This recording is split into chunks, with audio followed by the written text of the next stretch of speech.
Good morning, students. So, after your English exam, you will have 6 days to prepare for your physics paper.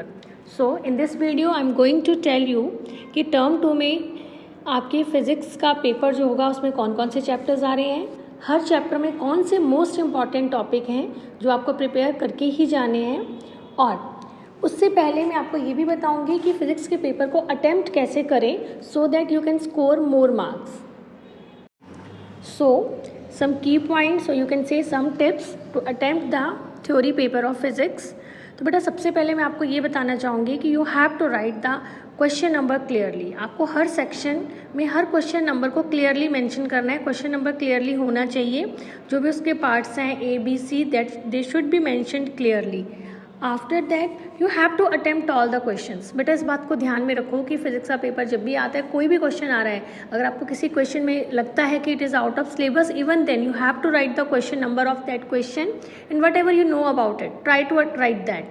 अगर आपको नहीं भी कुछ आता है, इवन देन आपको एटलीस्ट क्वेश्चन नंबर तो लिखना ही है, क्योंकि जनरली ऐसा होता है कि अगर कोई क्वेश्चन आउट ऑफ सिलेबस आ जाता है और आपने उसका क्वेश्चन नंबर भी लिखा है, that mean you have even tried to attempt that question, then you will get full marks for that particular question. तो आपको पेपर में कुछ भी नहीं छोड़ना है.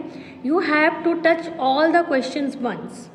उसके बाद जो मैं नेक्स्ट पॉइंट आपको बता रही हूँ दैट इज़ डायग्राम्स. फिजिक्स में क्योंकि टर्म 2 के एग्जाम में आपकी ऑप्टिक्स आ रही है, ray optics and wave optics, and these both the top chapters are totally based on ray diagrams. तो आप कोशिश कीजिए कि आप कोई भी रे डायग्राम बना रहे हो, आप यूज़ पेंसिल फॉर दैट. इसका रीज़न एक ये भी रहता है कि कई बार आपके रे डायग्राम्स फर्स्ट टर्न में बिल्कुल सही नहीं आ पाते, उसकी सिमेट्री कुछ ठीक नहीं लगती. तो अगर आप पेंसिल से ड्रॉ कर रहे हो तो आपके पास ऑप्शन होता है कि आप उसको इरेज करके उसको ठीक कर सकते हो.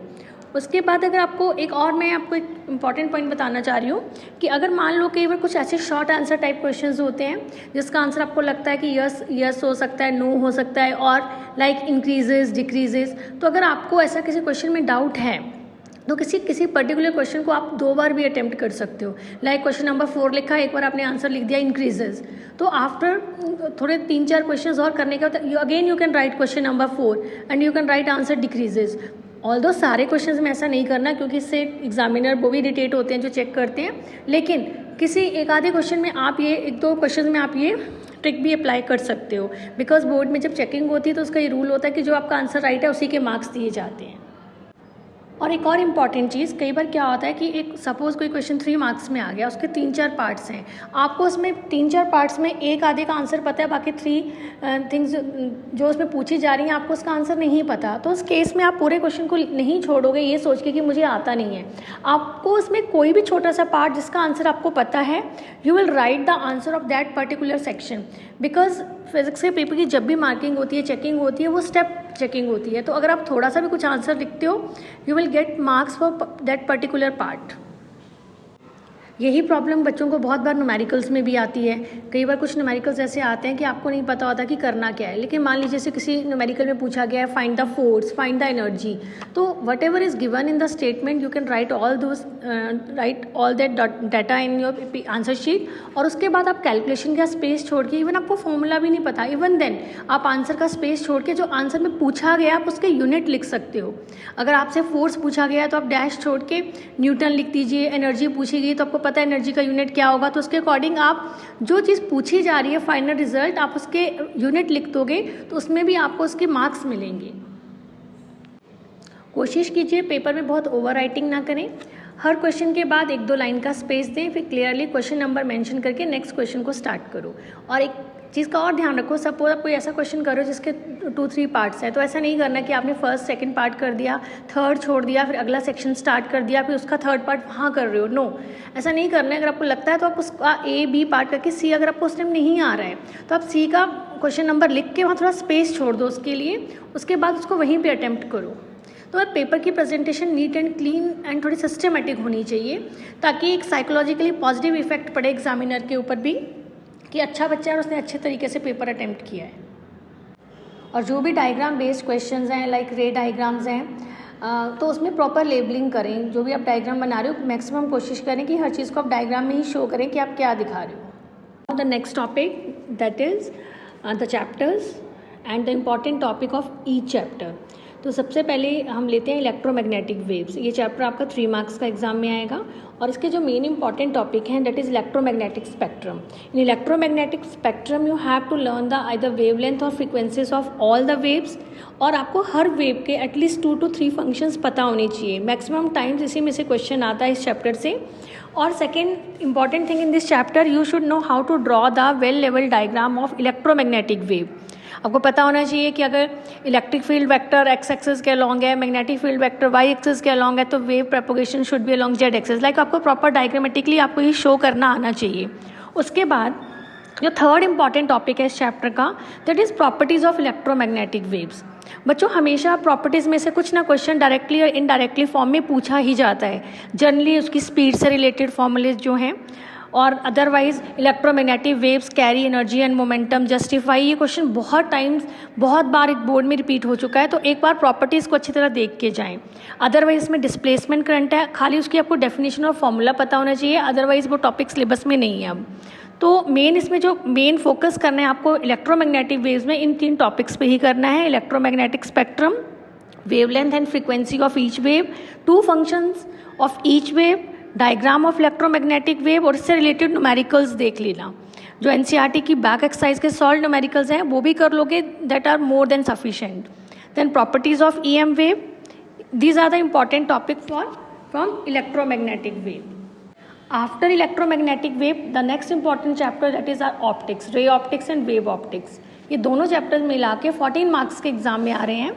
तो आपको रे ऑप्टिक्स में जो सबसे इंपॉर्टेंट टॉपिक्स हैं जो क्या करने हैं that is first of all optical instruments की मैं बात कर रही हूँ। कंपाउंड माइक्रोस्कोप, वेल लेवल डायग्राम ऑफ कंपाउंड माइक्रोस्कोप, इसका मैग्नीफाइंग पावर का प्रॉपर डेरिवेशन आपको आनी चाहिए। इससे रिलेटेड क्वेश्चंस, अगर फाइनल इमेज इन्फिनिटी पे बनती है तो उसका फॉर्मूला क्या होगा, मैग्नीफिकेशन का, मैग्नीफाइंग पावर का क्या फॉर्मूला होगा, ये आपको पता होना चाहिए। और डायग्राम की अच्छे से प्रैक्टिस करके जाइए।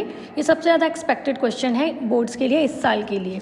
उसके बाद numericals on telescope. Although telescope के जैसे 2 केसेज हैं, with the final image is formed at infinity, that is normal adjustment, and the second case when the final image is formed at the least distance of distant vision। तो इन दोनों के भी रे diagrams की आप practice करके जाइए, और इसके ऊपर न्यूमेरिकल जो भी आपकी NCERT बैक एक्सरसाइज में उनको एक बार जरूर देख के जाएं।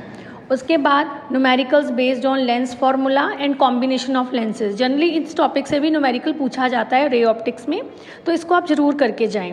टोटल इंटरनल रिफ्लेक्शन, इस टॉपिक को हम कैसे छोड़ सकते हैं, एक ऐसा टॉपिक है जिससे हमेशा बोर्ड में क्वेश्चन पूछा जाता है, आइदर डायरेक्टली कि what is TIR, what are the necessary conditions for TIR and relation between critical angle and refractive index. तो ये आप अच्छे से करके जाएं। अदरवाइज इसके ऊपर जो एप्लीकेशन है diamond and then mirrors, and the one more application is optical fiber। write a short note on optical fiber। सबसे इम्पॉर्टेंट इसकी एप्लीकेशन मानी जाती है ऑप्टिकल फाइबर के ऊपर शॉर्ट नोट, उसके क्या यूजेस हैं ये आप अच्छे से करके जाओ। इसी चैप्टर में आपने एक चीज़ देखी होगी, पोरोप्रिज्म्स। पोरोप्रिज्म में इन्वर्टेड इमेज बनाते हो किसी गिवन ऑब्जेक्ट की, रिफ्लेक्शन ऑफ लाइट थ्रू 180, 90, उन डायग्राम्स को देख के जाएं। तो जो भी आपके प्रीवियस ईयर्स में या आपके पास जो भी रेफरेंस बुक्स हैं उसमें जो भी TIR के एक्स्ट्रा क्वेश्चंस दे रखे हैं उनको एक बार जरूर आप पढ़ के जाइए, इसमें से ही हमेशा क्वेश्चन पूछा जाता है। उसके बाद lens maker formula, the most important topic of ray optics.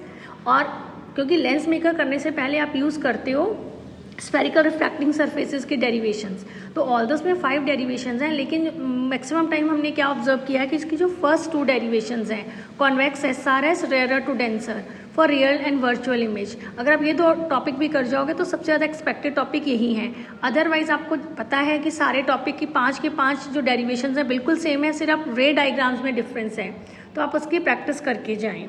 उसके बाद एक लास्ट छोटा सा टॉपिक है रिफ्लेक्टिंग टाइप टेलीस्कोप, उसका डायग्राम आपको अच्छे से आना चाहिए। And what are the advantages of reflecting type telescope over refracting type telescope.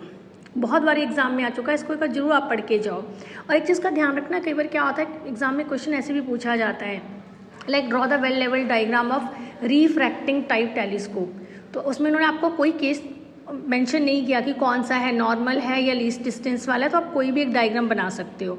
Generally बच्चे इसमें गलती ये करते हैं कि रिफ्रैक्टिंग देखते हैं और क्योंकि केस मेंशन नहीं होता तो कई बार उसमें रिफ्लेक्टिंग वाला ही ड्रॉ करके आ जाते हैं। तो रीड द क्वेश्चंस केयरफुली कि पूछा क्या जा रहा है, उसके अकॉर्डिंग ही आंसर करें। प्रिज्म फॉर्मूला की derivation how to find the refractive index, formula पढ़ के जाएं, कई बार डायरेक्टली उसके ऊपर कंसेप्ट बेस्ड क्वेश्चंस भी आ जाते हैं। उसके बाद after ray optics wave optics. Wave optics में थोड़े लिमिटेड से टॉपिक हैं। एक तो आपको सबसे पहले डायग्राम्स आने चाहिए ड्रॉ करने वेव फ्रंट्स के, कि डिफरेंट वेव फ्रंट्स की शेप कैसी होगी। जब कॉन्वेक्स मिरर के ऊपर, कॉनकेव मिरर के ऊपर लाइट इंसिडेंट करवा रहे हो, प्रिज्म के ऊपर लाइट वेव फ्रंट इंसिडेंट करवा रहे हो, तो जो रिफ्रैक्टेड वेव फ्रंट होगा उसकी शेप कैसी होगी। अगर पॉइंट सोर्स है आपका, लीनियर सोर्स है, तो वेव फ्रंट की शेप कैसी होगी। लाइक ये क्वेश्चंस करके जाएं। Shapes of wave front generally इसके ऊपर भी क्वेश्चन 1 मार्क में पूछा जाता है। उसके बाद हाइजन प्रिंसिपल के पोस्टुलेट्स आपको याद होनी चाहिए, क्योंकि इसी के साथ अटैच करके क्वेश्चन आ जाता है, prove the law of reflection और refraction on the basis of Huygens theory, और you can also say on the basis of wave theory. ये सबसे इंपॉर्टेंट क्वेश्चन है इस चैप्टर का, लॉ ऑफ रिफ्रैक्शन और Snell's law on the basis of wave theory. उसके बाद इसमें आप derivation for fringe width is very important, वो आपको करना ही है। Numericals based on constructive and destructive interference.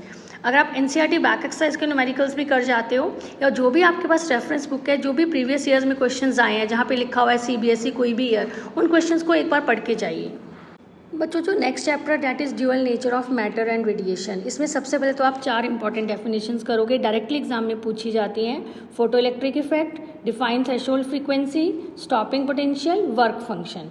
उसके बाद derivation of Einstein photo electric equation, और इस इक्वेशन से रिलेट करके how to explain the laws of photo electric emission. Then इसमें ग्राफ बेस्ड क्वेश्चंस हैं, वो आप अच्छे से करके जाओगे, उसमें से कुछ ना कुछ हमेशा एग्जाम में पूछा जाएगा। Then comparison of wavelength based on de Broglie hypothesis, जैसे एक इलेक्ट्रॉन है, प्रोटॉन है, सेम डी ब्रॉगली वेवलेंथ है, किसकी स्पीड ज़्यादा, किसकी कम, किसकी काइनेटिक एनर्जी ज़्यादा, किसकी कम। लाइक इस टाइप के क्वेश्चन 100% श्योर इस चैप्टर से आता ही आता है। तो आपने इसके ऊपर न्यूमेरिकल करके जाना है, comparison of wavelengths based on de Broglie hypothesis. बाकी छोटा सा चैप्टर है, यही इसके इंपॉर्टेंट टॉपिक है, इनको अच्छे से करके जाइए। After that next chapter is atom and nuclei. तो एटम में सबसे इंपॉर्टेंट माना जाता है Bohr's model of hydrogen atom. इसके लिए आपको derivation of Bohr's radii, velocity और इससे रिलेटेड जो भी कंसेप्चुअल क्वेश्चंस हैं वो आप करोगे। उसके बाद questions based on energy of revolving electron, इसके ऊपर भी हमेशा कुछ ना कुछ पूछा जाता है। Then questions on Q value of a nuclear reaction, and then in nuclei Giger and Marsden experiment, जिसको आप रदरफोर्ड अल्फा स्कैटरिंग एक्सपेरिमेंट भी बोलते हैं। तो एक्सपेरिमेंट क्या था, इसका well labelled setup diagram, its conclusions and numericals on spectral lines like Lyman series, Balmer series के आपको वेवलेंथ निकालनी है, मैक्सिमम मिनिमम वेवलेंथ। जो भी कि आपकी एनसीईआरटी बैक एक्सरसाइज में एटम के चैप्टर में न्यूमेरिकल्स हैं, उनको एक बार जरूर करके जाएं, उसमें से कुछ ना कुछ पूछा जाता है। अदरवाइज न्यूक्लियाई में और बहुत ज़्यादा नहीं है, खाली वो आपका न्यूक्लियर साइज से रिलेटेड क्वेश्चन आ जाते हैं। न्यूक्लियर डेंसिटी मास नंबर के इंडिपेंडेंट होती है। तो लाइक इस कंसेप्ट के ऊपर छोटे छोटे 1 मार्क के क्वेश्चन पूछे जाते हैं। इसके बाद बच्चों जो last chapter that is semiconductors. देखो सेमीकंडक्टर्स में difference between P type and N type semiconductors, और इन दोनों के एनर्जी लेवल डायग्राम्स आपको ड्रॉ करने आने चाहिए, that is important for 1 mark questions. उसके बाद formation of P N junction diode, you should know the name of 3 processes that takes place during the formation of p-n junction diode. Then characteristics of p-n junction diode, उसका आपको circuit diagram और graph ये आपको पता होना चाहिए। Then types of biasing, forward and reverse biasing. Then rectifier is the most important topic of this chapter and most expected for the exam. तो rectifier में आपको half wave rectifier, what is rectifier, इसका principal क्या होता है, और full wave rectifier और half wave rectifier दोनों के सर्किट डायग्राम्स और उनके इनपुट और आउटपुट वेव फॉर्म्स आपको बनाने आने चाहिए। ऑल्दो हाफ वेव कम पूछा जाता है, फुल वेव रेक्टिफायर ही मैक्सिमम टाइम्स पूछा जाता है। तो आपको उसका principle, circuit diagram, input wave form कैसे बनेगा और आउटपुट वेव फॉर्म कैसे बनेगा, ये सबसे इंपॉर्टेंट क्वेश्चन है इस चैप्टर का, इसको अच्छे से करके जाइए। देन उसके बाद short note on LED, photo diode और सोलर सेल। तो इन तीनों टॉपिक में आपको ये पता होना चाहिए कि एलईडी में कौन सी बाइसिंग होती है, इसके यूजेस क्या हैं और इसका डायग्राम। फोटो डायोड में सेम थिंग, बाइसिंग होती है नहीं होती है, कौन सी होती है, क्या सर्किट डायग्राम है और उसके यूजेस क्या हैं। Same with the solar cell. तो ये तीनों टॉपिक्स में इनके ऊपर शॉर्ट नोट आते हैं 2 मार्क्स में लिखने के लिए। कई बार इनके डायग्राम्स या रिलेटेड ग्राफ्स से क्वेश्चन पूछे जाते हैं। So that's all about your term 2 syllabus paper pattern. जो मैंने आपको स्टार्टिंग में वीडियो के स्टार्टिंग में कुछ टिप्स बताए हैं उनको ध्यान में रखो। पेपर अटैम्प्ट करने से पहले थोड़ा सा स्मार्टली पेपर को अटैम्प्ट करें, नीटली करें और जैसे मैंने आपको बताया है कि जहाँ आपको लगता है कुछ थोड़ा बहुत भी पता है, आप वो उस क्वेश्चन में वो चीज़ लिखिए और पेपर छोड़ना बिल्कुल नहीं है. You have to attempt all the questions, whether you know or not, you have to attempt all the questions. So all the very best for your exam and don't be panic.